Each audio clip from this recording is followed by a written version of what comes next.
No, totally accept. Totally accept.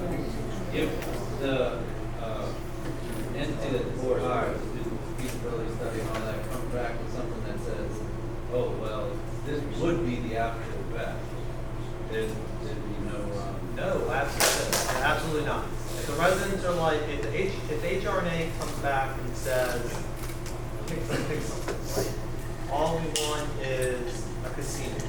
Well, all we want is a casino. Casinos, eyes, concessions.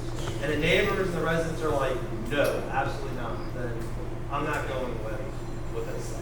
I mean, it does not work out well for you as an elected official to tell it's okay to tell a few people in the room no, to tell this many people that it doesn't. Yes.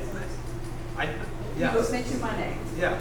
So well, you said the casino. No. We're going to talk. I want to talk about the. So I worked on the Prince Porter Economic Development District tax. Now, a lot of people complain about the fact that we pay property taxes on land that we don't own. I don't personally, because I think it's a privilege to live out here, and I'm happy to pay those taxes.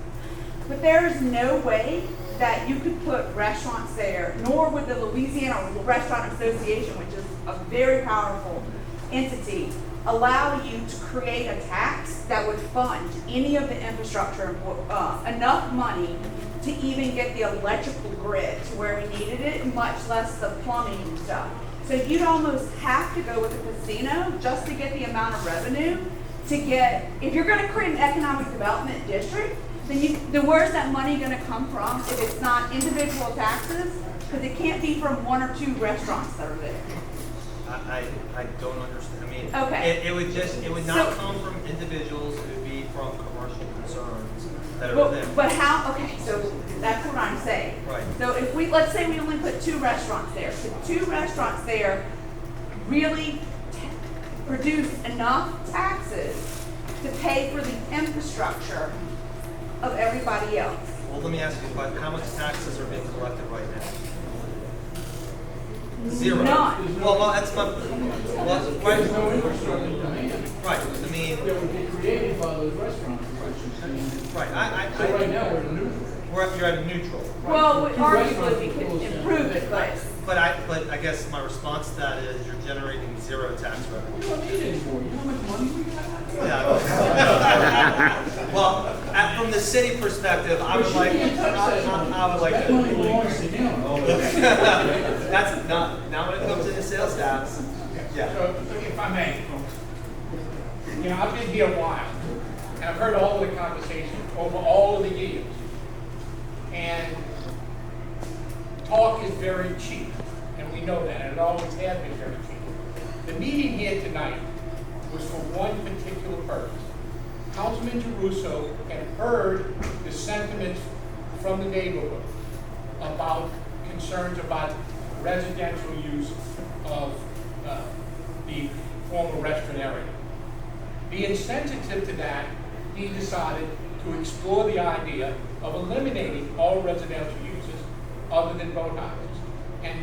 But not relying on what he heard from one person or another person, he did what a responsible person does. Have a public meeting for you to come and express your opinion on that, and frankly, that topic alone, because that's the first step. And overwhelmingly, you've all said that you support that position. What goes there eventually, whether it be a castle park, some form of commercial development, is a question that's going to come somewhere farther down the road after this issue is settled. Because depending on what happens here, things could change.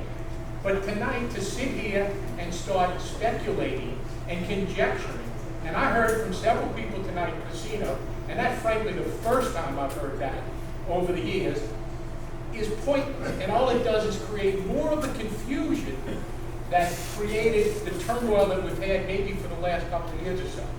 So what I ask you to do, while there is a time and place to talk about those things, this really is not the place. I think we should let Councilman Giarrusso move forward. I'll keep everyone informed as best as I can of the legislative process. And when the next step takes place, which you all know, or the ones who do know, is going to come from the Municipal Yard Management Corporation and the report that they wind up with HRA, Then there'll be time for this same type of meeting then, when there will be something concrete on the table and things to talk about and propose. Because everybody's got an opinion, but we really need to deal with reality and what's in front of us. And if we try to solve every problem in the world, we'll never solve any. Let's address one, that's where we are now, and I think we've done a good job on that. So with that, I just